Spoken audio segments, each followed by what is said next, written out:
আসসালামু আলাইকুম। গ্লোবাল ইসলামী ব্যাংক নিবেদিত নারী প্রেরণাময় অনুষ্ঠানের আজকের পর্বে স্বাগতম। প্রিয় দর্শক শ্রোতা, আমরা জানি নারী প্রেরণাময় অনুষ্ঠানটি নেক্সাস টেলিভিশনের একটি সাপ্তাহিক আয়োজন। এই আয়োজনে সাধারণত ইসলামের দৃষ্টিতে নারীদের বিভিন্ন বিষয় এবং সমসাময়িক বিষয়সমূহ নিয়ে আলোচনা করা হয়ে থাকে। আমাদের আজকের আলোচনার বিষয় ইসলামে কোরবানির শিক্ষা। এ বিষয়ে আলোচনা করার জন্য স্টুডিও আলোকিত করেছেন doctor Tania, medical officer, Bangladesh specialised hospital. আসসালামু আলাইকুম। আসসালামু আলাইকুম। কেমন আছেন আপা? জি, ভালো আছি। আপনি ভালো আছেন? আলহামদুলিল্লাহ, আলহামদুলিল্লাহ। আমরা আজকে আমাদের সামনে কোরবানি ঈদ, মুসলমানদের দুটা ধর্মীয় উৎসব যেটা উল্লেখযোগ্য, একটা ঈদ উল ফিতর আর একটা হচ্ছে ঈদ উল আজহা। তো ঈদ উল আজহার মূল বিষয় হচ্ছে কোরবানি। তো কোরবানি নিয়ে আমরা মোটামুটি কোরবানি দেয়া এবং কোরবানির বিষয় নিয়ে অনেক অনেক আলোচনা হয়ে থাকে এবং সবাই আমরা মোটামুটি কম বেশি কিছু কিছু জানি। তারপরেও আমরা বিশেষ করে নারীদের ক্ষেত্রে আমরা কোরবানিকে শুধু গরু, ছাগল বা ইত্যাদি পশু কেনার মধ্যে সীমাবদ্ধতার বিষয়ে আমরা বেশি সজাগ, যে কত বড় পশু হলো এবং সেটাকে আমরা কোরবানি দেই। কোরবানি দেওয়ার পরে আমরা গোশতটা নিয়ে হলো আমাদের মূল বিষয় আর কি। বিশেষ করে আমরা যারা নারী, আসলে কোরবানিতে শুধু গোশত কোরবানি দেয়া, গোশ খাওয়া বা বিভিন্ন রান্নাবান্না করা এটাই মূল নয়, তাই না? ইসলামী কোরবানির এই ইয়েতে অনেকগুলো শিক্ষার বিষয় আছে। আমরা প্রতি বছরই যখন এই কোরবানির সময় আসে আমরা চাইবো যে কি কি শিক্ষা আছে, আমাদের এখনো কি কি ঘাটতি আছে, এই বিষয়গুলো নিয়ে আমরা বারবার আলোচনায় আনবো ইনশাআল্লাহ। আর সেই জন্যই আজকে আপনার কাছে আমরা শুনতে চাইবো যে কোরবানি কি এবং এর ইতিহাসটা যদি আপনি আমাদেরকে একটু ব্যাখ্যা বলতেন। প্রথমে বলি, কুরবানি হচ্ছে ত্যাগ। সাধারণত কুরবানির কথা আসলেই আমাদের স্মৃতির মানুষপটে যে জিনিসটি আমাদের ভেসে ওঠে সেটি হচ্ছে ইব্রাহিম আলাইসাল্লাম ও তার স্বীয় পুত্র ইসমাইল আলাইসাল্লামের যে কুরবানি, যে আত্মত্যাগ। আমরা জানি ইব্রাহিম আলাইসাল্লাম কিন্তু কুরবানির জন্য তার নিজের পুত্রকে আল্লাহর সন্তুষ্টির জন্য কুরবানি দিতে চেয়েছিল এবং এই দৃশ্যটি আল্লাহর তাআলার কাছে এত ভালো লেগেছিল যে কিয়ামত পর্যন্ত যত মুমিন মুসলমান এই পৃথিবীতে আসবেন সকলের জন্যই কুরবানিকে অবধারিত করে দিয়েছেন। এবং এই কুরবানির বিষয়টি আল্লাহ তাআলা পবিত্র কোরআনুল কারীমে সুন্দর মতো এই কাহিনীটি পুরাটা আল্লাহ তাআলা কোট করেছেন এবং সেখানে তিনি আল্লাহ তাআলা বলেছেন ইব্রাহিম আলাইসাল্লাম, ইসমাইল আলাইসাল্লাম যখন ছোট, যখন গুটি গুটি পায়ে তার বাবার সাথে হাঁটেন বা তার বাবার সাথে থাকেন, ওই সময় একদিন হযরত ইব্রাহিম আলাইসাল্লাম স্বপ্নে দেখলেন তিনি তার নিজের ছোট পুত্রকে কুরবানি করছেন এবং এই বিষয়টি তৎক্ষণাৎ তিনি তার পুত্রের সাথে শেয়ার করলেন এবং তিনি তার বাচ্চাকে বললেন যে আল্লাহ তাআলা আমাকে দেখিয়েছে তোমাকে কুরবানি করতে হবে। এই বিষয়টি শোনার সাথে সাথেই তার ছোট্ট ইসমাইল আলাইসাল্লাম জবাব দিলেন, বাবা আপনি ঠিক যেমনটি দেখেছেন ঠিক তেমনটি করুন। আপনি আমাকে এখানে ধৈর্যশীলদের অন্তর্গত পাবেন। এখানে তিনি দেখেন এত ছোট একজন বাচ্চা, সে কিন্তু তখন খুবই অল্প বয়স এবং অল্প বয়সে সে তার বাবার কথায় একটু বিচলিত না হয়ে তিনি তার বাবাকে এভাবে বললেন, হে আমার প্রিয় পিতা, আপনি ঠিক যেমনটি দেখেছেন তেমনটিই করুন। সে বুঝতে পেরেছে যে তাকে তার বাবা কুরবানি দিয়ে দিবে, মানে তাকে মরে যেতে হবে, সেটা জেনেও সে সাহসিকতার সাথে উত্তর দিয়েছে।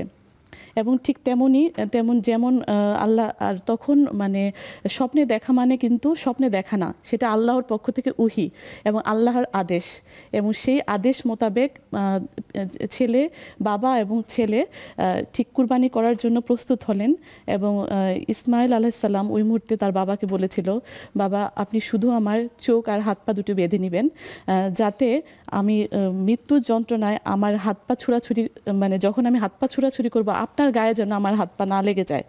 দেখেন এখানে ছোট শিশুর মনে তার কত বাবার প্রতি যে ভালোবাসা এবং আল্লাহর প্রতি যে তার কৃতজ্ঞতা বোধ বা সে তার মনের ভিতরে যে স্থান, সেটা আসলেই অবিস্মরণীয়। এবং ঠিক কুরবানি করার জন্য উদ্ধত হলেন।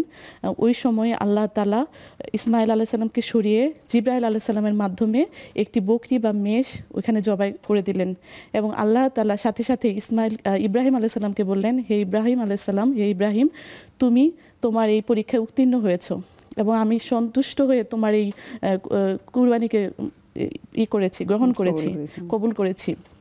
তো এই কুরবানি থেকে আমরা যেটা শিক্ষা পাই, আল্লাহ তাআলা আমাদের জন্য কুরবানিকে অবধারিত করে দিয়েছেন, এবং এই কুরবানি থেকে আমরা একটা জিনিসই বুঝতে পারি যে মানুষের মনের যে অন্তরের অন্তর্কোঠায় যে আল্লাহ তাআলা বুঝে গিয়েছিলেন যে ইব্রাহিম আলাইহিস সালাম যখন তার ঘরে যখন পুত্র আসে, তখন তার বয়স হচ্ছে ৮৬ বছর। এত বৃদ্ধ বয়সে তার সেই ছোট্ট বাচ্চাটিকে সে তার মনের মণিকোঠায় এবং শ্রেষ্ঠতম জায়গায় স্থান দিয়েছিল, এবং আল্লাহ তাআলা সেটা দেখে ভেবেছিল যে ইব্রাহিম আলাইহিস সালামের সেই জায়গায় যেন আমার জায়গা থাকে, সেই জায়গায় তাকে সরিয়ে, এবং এটাতে সে পরীক্ষা নিতে চেয়েছিল যে আসলে আমি তার মনের কোন জায়গায় আছি। এবং ঠিক তেমনটি কিন্তু আল্লাহ তাআলা এই জন্য তাকে স্বপ্নে দেখিয়েছিলেন, এবং সেই পরীক্ষায় তারা পিতা পুত্র সফলতার সাথে উত্তীর্ণ হয়েছে। এবং আমাদেরও কিন্তু প্রত্যেকটি মানুষের মনোকোঠায় একটি করে ইসমাইল আছে, রূপক ইসমাইল। কারোর জন্য তার নিজের বাচ্চা, কারোর জন্য তার ধন সম্পত্তি, কারোর জন্য তার বাড়িঘর, কারোর জন্য তার সুন্দর গাড়ি, এবং এগুলো দিয়ে আল্লাহ তাআলা আমাদেরকে পরীক্ষা করেছেন। এবং আল্লাহ তাআলা চান প্রত্যেকটি মানুষের মনে যে রূপক ইসমাইল আছে সেটা যেন আমরা তার জন্য কুরবানি করে দিতে পারি। এবং সেই পরীক্ষাটি করার জন্যই আল্লাহ তাআলা আমাদের জন্য কুরবানি অবধারিত করে দিয়েছেন, এবং যুগ যুগ ধরে যত মুমিন মুসলিম আসবে সবাই এই কুরবানি দিয়ে থাকবেন। যে যার সামর্থ্য আছে সে কুরবানি দিল না, তাকে ঈদগাহে নামাজ পড়তে যাওয়া যাবে না। আমি এর সঙ্গে আপনার কাছে আরেকটু জানতে চাইবো যে কোরবানির ফজিলত নিয়েও আমাদের কিছু কথা বলেন। কুরবানির মূল শিক্ষা হচ্ছে নিজের জীবনকে আত্মসমর্পণ করা আল্লাহর সন্তুষ্টের জন্য, এবং আল্লাহ তাআলা আমাদের এই কুরবানি গ্রহণ করে সন্তুষ্ট হলো কিনা, এবং আল্লাহ তাআলার সন্তুষ্টি আমরা অর্জন করতে পেরেছি কিনা, এটাই কুরবানির মূল উদ্দেশ্য বা মূল শিক্ষা।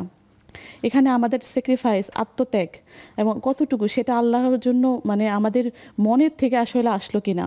আমরা অনেক সময় বাহ্যিক সমর্পিত রূপ দেখতে পারি, আমরা অনেকেই কুরবানি দেই, কিন্তু সেটা আসলে আমাদের মন, আমাদের ইখলাস, আমাদের পবিত্র মন আমাদের চাচ্ছে কিনা। মন যদি চায়, এই কুরবানির ক্ষেত্রে আগে মনকে ঠিক করতে হবে যে আমাদের মন আল্লাহর জন্য, আল্লাহর সন্তুষ্টির জন্য আমরা কুরবানি দিচ্ছি, এই একটি উদ্দেশ্য যদি সুন্দরভাবে থাকে তাহলেই আল্লাহ তাআলার কাছে কুরবানি গ্রহণযোগ্য হবে।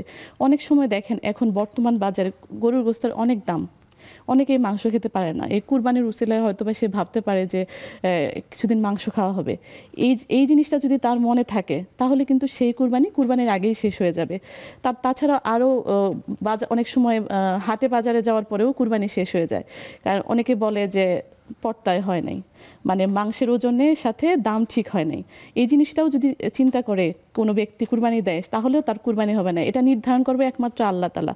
আমরা যে কুরবানি দিচ্ছি সেই কুরবানি আল্লাহ তাআলার কাছে, আল্লাহ তাআলা পবিত্র কোরআনে বলেছেন, সূরাতুল হজের ৩৭ নম্বর আয়াতে আল্লাহ তাআলা বলেছেন, কুরবানির গোশত মাংস কিছুই পৌঁছায় না, পৌঁছায় শুধু তাকওয়া। তাকওয়া মানে হচ্ছে আল্লাহর প্রতি ভয়, আল্লাহর সন্তুষ্ট অর্জন করতে পেরেছি কিনা, আল্লাহর জন্য আমরা এই স্যাক্রিফাইস করেছি কিনা, এই জিনিসটাই আল্লাহর কাছে পৌঁছায়। মহান আল্লাহ তাআলা মানুষকে বানিয়েছেন, মানুষের ফিতরাত সম্পর্কে তিনি সবচেয়ে ভালো জানেন। মানুষের ক্যাটালগটা আল্লাহ সুবহানাহু ওয়া তাআলার হাতেই। সুতরাং তিনি বললেন যে তিনি করলেন, ওখানে একটা পশু দিয়ে দিলেন, পশু দিয়ে তিনি এটাকে রেসালা বানিয়ে চালিয়ে দিলেন যে সারা জীবন কিয়ামত পর্যন্ত তোমরা পশু কুরবানি দিয়েই এটা করো। এখন কিন্তু আমি আরেকটি কথা বলতে চাই, এই যে কুরবানির যে ঘটনাটা, আমরা কিন্তু সেই ইব্রাহিম আলাইহিস সালামের কুরবানিয়াতের ফজিলতিকে আমরা পাচ্ছি, আমরা কুরবানির মাধ্যমে কিন্তু সেই সওয়াবই পাচ্ছি, কিন্তু আমরা কুরবানি কি দিচ্ছি আমাদের অধীনস্থ পশুকে কুরবানি করে। তো এই জিনিসটা আল্লাহ তাআলা আমাদের উপরে অবশ্যই অনেক বড় একটি করেছেন, আমাদের উপর একটা দয়া করেছেন যে আমরা আমাদের এই নিজেদের সন্তানকে কুরবানি করতে হচ্ছে না। এখানে এজন্য আমাদের মনকে আল্লাহ তাআলার জন্য সম্পূর্ণভাবে আত্মসমর্পিত করে আমাদেরকে কুরবানি দিতে হবে, এটাই আমাদের মূল উদ্দেশ্য থাকা উচিত। আমি আপা এই পর্যায়ে আপনার কাছে জানতে চাইবো যে কোরবানি কারা দিবে, এবং কোরবানি তো আসলে নির্দিষ্ট সম্পদ কতটা হলে দিতে পারে, সবাই জন্য না, পশুটা কেমন হতে পারে, এসব বিষয়ে একেবারে স্পষ্ট বলে দেয়া আছে। আমি আপনার কাছে এই বিষয়ে একটু জানতে চাইবো। জি, আসলে কুরবানি দিতে হলে একজন ব্যক্তিকে অবশ্যই বালেগ হতে হবে, মুসলিম হতে হবে, তার জ্ঞান থাকতে হবে এবং তাকে সম্পদশালী হতে হবে। এবং যে পরিমাণ সম্পত্তি থাকলে একজন মানুষ জাকাত দিতে পারবে, সেই একই পরিমাণ সাহেবে নেসাব পরিমাণ সম্পত্তি যদি যেটা হচ্ছে বলা হয় 7.5 ভরি স্বর্ণ এবং 52.5 ভরি রূপের দাম অনুসারে, এবং সেই পরিমাণ স্বর্ণ যদি জাকাতের জন্য 1 বছর পরিমাণ থাকতে হয়, কিন্তু এখানে কুরবানির ক্ষেত্রে কুরবানির ওই 3 দিনের মধ্যে যে কোনো একদিনও যদি তার কাছে থাকে, তার জীবন ধারণের সব কিছু প্রয়োজন মিটিয়ে, তাহলে সে কুরবানি দিতে পারবে। এবং কুরবানির ক্ষেত্রে আসলে বিভিন্ন ধরনের পশু, যেমন হচ্ছে যদি আমরা উট কুরবানি দিয়ে থাকি সেটা হচ্ছে তার বয়স 5 বছর হতে হবে, আর গরু মহিষ এগুলো থাকলে সেটার বয়স 2 বছর হতে হবে কমপক্ষে, অথবা ছাগল বকরি সেগুলোর বয়স 1 বছর হতে হবে। এবং সেগুলো ওই বয়সে থাকলেই তাদেরকে আমরা কুরবানি দিতে পারবো। এবং কুরবানির ক্ষেত্রে এখানে কোনো বাধ্যবাধকতা নিয়ম নেই যে বড় জিনিসটা দিতে হবে, এটা যার যার সামর্থ্য মতো। এবং কি আমাদের মহানবী হজরত মুহাম্মদ সাল্লাল্লাহু আলাইহি সাল্লাম 2টি ছাগল বা বকরি বা দুম্বা কুরবানি দিতেন, যেটা হচ্ছে দেখতে সুন্দর সুস্থ সেরকম 2টি প্রাণী দিতেন। একটি হচ্ছে তার নিজের পরিবারের পক্ষ থেকে, আরেকটি হচ্ছে সমগ্র মুসলিম উম্মার জন্য সে কুরবানি দিতেন। এবং কুরবানির দিনে কুরবানি করাই হচ্ছে সব থেকে বড় একটি ইবাদত। এটি আমাদের জন্য ওয়াজিব। বেশিরভাগ স্কলারদের মতে এটা হচ্ছে সুন্নতে মুআক্কাদা। আমাদের দেশে আমাদের হানাফিদের জন্য এটা ওয়াজিব। এবং কি এই কুরবানির দিনে আমরা পশু জবাই করে রক্ত প্রবাহিত করাটাই আল্লাহর কাছে এত বেশি প্রিয় ইবাদত। এই দিনে এর থেকে প্রিয় ইবাদত আর কিছু নেই। হজরত মুহাম্মদ সাল্লাল্লাহু আলাইহি সাল্লাম বলেছেন তার সাহাবীদের কাছে যে যার সামর্থ্য আছে তবুও সে কুরবানি দিল না, সে যেন আমাদের খবরদার, সে যেন আমাদের ঈদগাহে না আসে। এখানে দেখেন কত বড় ধমকি সে দিয়েছেন যে যার সামর্থ্য আছে সে কুরবানি দিল না, তাকে ঈদগাহে নামাজ পড়তে যাওয়া যাবে না, তার জন্য নামাজ দরকার নেই, সে ওই দিনে কুরবানি দিবে। নামাজও আছে অবশ্যই, কুরবানি করাটাই ওই দিনের সব থেকে বড় ফজিলতপূর্ণ কাজ। এবং এজন্য আসলে আমাদেরকে ওই দিনে যার যার যতটুকুই সামর্থ্য আছে, যদি সেটা আমাদের প্রায় 1 লাখ টাকার মতো যদি কারো কাছে থাকে, তার সব প্রয়োজন মিটে, তবে যেন আমরা বেশি বেশি কুরবানি দেই। এবং কুরবানি করার মাধ্যমে আমাদের জীবনের সমস্ত বিপদ, অনেক মানুষ আছে অনেক বিপদগ্রস্ত হয়ে আছে, তার জীবনে কোনোভাবেই বিপদ কাটছে না, সে যদি কুরবানি দেয় আল্লাহর নামে, আল্লাহ তাআলা কুরবানির উসিলায় তার বিপদ মুক্ত করবে। এজন্য দেখেন এই কুরবানি আসলে আমাদের কাছে আল্লাহ তাআলা অনেক, এটা আমাদের জন্য একটা গিফট। যদি এখানে আমাদের স্যাক্রিফাইস, কিন্তু এই স্যাক্রিফাইসের মাধ্যমে আল্লাহ তাআলা সন্তুষ্টি অর্জন করে থাকতে পারি আমরা। তার যদি যথেষ্ট পরিমাণ সম্পদ থাকে সে কিন্তু অবশ্যই কুরবানি দিবে। এখানে তার হাজব্যান্ড তার জন্য দিয়ে দিল এটা কিন্তু না। জাকাতের ক্ষেত্রে হচ্ছে নিসাব পরিমাণ সম্পদ 7 ভরি গোল্ড, তারপরে 52.5 তোলা রূপা বা সম পরিমাণ এই সম্পদ, এটা দিয়ে যদি 1 বছর পর্যন্ত আপনার কাছে এই নিসাব পরিমাণ সম্পদ থাকে তাহলে আপনি জাকাত দিবেন। এবং জাকাত হচ্ছে ইসলামের ফরজ। আর কোরবানি হচ্ছে আপনি 3 দিন 10ই জিলহজ থেকে 12ই জিলহজের মধ্যে, এই 3 দিনের মধ্যে যার কাছে নিসাব পরিমাণ সম্পদ থাকবে, অথবা শুধু নিসাব পরিমাণ সম্পদ না, আপনি ধরেন এইটা ছাড়াও ঘরে গাড়ি বাড়ি সোনা দায়না অন্যরকম অনেক সম্পদে আপনার ভরপুর আছে, এটা যদি থাকে, এখনকার বাজারে দেখা যায় যে 1 লাখ টাকার সম্পদ স্বভাবত সব মধ্যবিত্ত ঘরেই আছে। তো তাদের ক্ষেত্রে কিন্তু এইটা জাকাত আর দেওয়া, কোরবানি দেওয়া ওয়াজিব। এটা আপনি বলছেন এটা বিভিন্ন মাযহাবে বলা হয়, তা আমরা গুরুত্ব হিসাবে ওয়াজিব বলে এটাকে আমরা আরো সুন্নতে মুআক্কাদা আর ওয়াজিবটা কাছাকাছি। হ্যাঁ, তো আমরা এটাকে যদি ওয়াজিব হিসাবেও ধরি, আরো গুরুত্ব বোঝানো হয়েছে। এই ক্ষেত্রে আপনি যে পশুগুলোর কথা বলছেন, যে আমরা জেনেছি, এটা হলো 1 নম্বর যে জাকাত, আর এটার সঙ্গে বেসিক পার্থক্য একটা হচ্ছে 1 বছর থাকতে হবে, আর একটা হচ্ছে আপনার 3 দিন হলেই হবে। আমি আরেকটা কথা বলতে চাই যে আমরা নারীরা অনেকে আমরা মনে করি আমাদের নারীদের জন্য মনে হয় কুরবানি ওয়াজিব না, কিন্তু আমাদের নারীদেরও কিন্তু ঘরে অনেক অনেক স্বর্ণ থাকে, আমাদের অনেক স্বর্ণ আমরা রেখে দিই, কিন্তু ওই স্বর্ণও যদি 7.5 ভরির উপরে হয় তাহলেও কিন্তু নারীদের জন্য জাকাত অবশ্যই ওয়াজিব, কুরবানি অবশ্যই ওয়াজিব। তাছাড়া একজন নারী চাকরিজীবী যদি হয়, সে যদি ইনকাম করতে পারে, তার যদি যথেষ্ট পরিমাণ সম্পদ থাকে, সে কিন্তু অবশ্যই কুরবানি দিবে। এখানে তার হাজব্যান্ড তার জন্য দিয়ে দিল এটা কিন্তু না, তাকেও অবশ্যই আল্লাহর সন্তুষ্টির জন্য, তার যেহেতু যেহেতু সম্পত্তি আছে, অবশ্যই তাকেও কুরবানি দিতে হবে। খুব সংক্ষেপে আপনি বলবেন কোরবানির গোস্ত বন্টন নিয়ে আমাদের যেটা নারীদের যেটা মূল হেডেক, এটা নিয়ে একটু অতি সংক্ষেপে আপনি যদি একটু বলতেন। আচ্ছা, ফোকাহে ইকরামের মতামত অনুযায়ী কুরবানির মাংস সাধারণত 3টি ভাগে ভাগ করলে সব থেকে ভালো হয়। একটি নিজের জন্য, একটি নিজের নিকটতম আত্মীয় স্বজনদের জন্য, আর আরেকটি ভাগ সুবিধাবঞ্চিত মানুষ, দুস্থ গরিব তাদের জন্য দিলে হয়। এখন ধরেন আপনার পুরা গরুর মানে পুরা কুরবানির মাংসই যদি আপনি বিলিয়ে দিতে চান সেটাও হবে, আপত্তি নেই। আবার যদি সম্পূর্ণ মাংস আপনার পরিবারে লেগে যায়, ধরেন আপনার সংসার অনেক বড়, আপনার পরিবারে অনেক মানুষ, আপনার আত্মীয় স্বজন সহ সবকিছু অনেক, পুরো মাংস যদি আপনার জন্য লেগে যায়, তাও কিন্তু আপনার কুরবানিটি হয়ে যাবে এবং আল্লাহর কাছে এটি গ্রহণযোগ্যই হবে।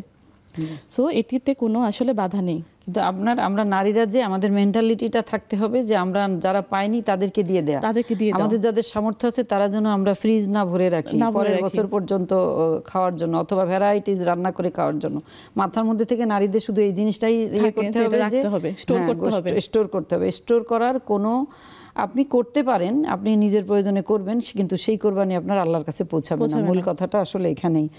আপা, আপনাকে অসংখ্য ধন্যবাদ। আমি জানি কোরবানি নিয়ে আপনাকে কথা বলতে বললে আপনি আরো অনেক সুন্দর করে অনেক বলবেন, আমরা ভবিষ্যতে আপনার কাছে আরো শুনবো। প্রিয় দর্শক শ্রোতা, কোরবানির শিক্ষা নিয়ে কথা শুনছিলাম। কোরবানির শিক্ষাতে অনেকগুলো শিক্ষা আছে যেটা অদ্ভুত আমাদের জন্য, যেটা আমরা অনেকেই জানি না। যেখানে তাকওয়া ভিত্তিক জীবন জানা যায় 2 পুত্রের গল্প থেকে, আদম আলাইহিসসালাম এবং আদম আলাইহিসসালামের 2 পুত্র থেকে, হাবিল কাবিল থেকে। তাওহীদ ভিত্তিক জীবন আমরা জানি যে আমরা কোরবানি করি আল্লাহর উদ্দেশ্যে। একনিষ্ঠতা আমরা জানি যেটা আল্লাহর সন্তুষ্টির জন্য, যেটা আল্লাহ বলছেন রক্ত মাংস পৌঁছায় না। পূর্ণ আত্মসমর্পণ আমরা শিখেছি কোরবানি থেকে, যেখানে ইব্রাহিম আলাইহিস সালাম এবং তার ছেলে ইসমাইল আলাইহিস সালাম দিয়েছেন। এরপরে আমরা আত্মত্যাগও শিখেছি যেখানে সবচেয়ে প্রিয় জিনিসটা কোরবানি দিতে বলা হয়েছে। আদর্শ পরিবার গঠন, যে আদর্শ পরিবারে বাবা আর ছেলে, বাবা যে বলছেন হকের কথা, ছেলে সেই কথার উপরেই ছিলেন। ভুলের জন্য তওবা করা শিখেছি আমরা আদম আলাইহিস সালামের 2 পুত্রের কাছে। বড় হাবিল তার ছোট ভাইকে বলেছেন তাকওয়ার বিষয়ে, এবং কাবিলও মৃত্যুর আগ পর্যন্ত সে তার ভুল স্বীকার করেছে। মৃত্যু দুয়ারে দাঁড়িয়ে আমরা সেটা শিখেছি। আমরা কোরবানি থেকে শিখেছি আল্লাহর নৈকট্য কীভাবে সান্নিধ্য পাওয়া যায় এবং দুঃখ আনন্দের ভাগাভাগি করা। এমনটি অনেক কিছুই আমরা কোরবানি থেকে শিখি। শুধু মাংস স্টোরেজ করা নয়, বিভিন্ন প্রকার রান্না করাই আমাদের কাজ নয়। প্রিয় দর্শক শ্রোতা, আমরা এই 10টি শিক্ষা আমাদের নিজেদের জীবনে প্রতিফলিত করব এই বিশ্বাস রেখে আজ এখানেই।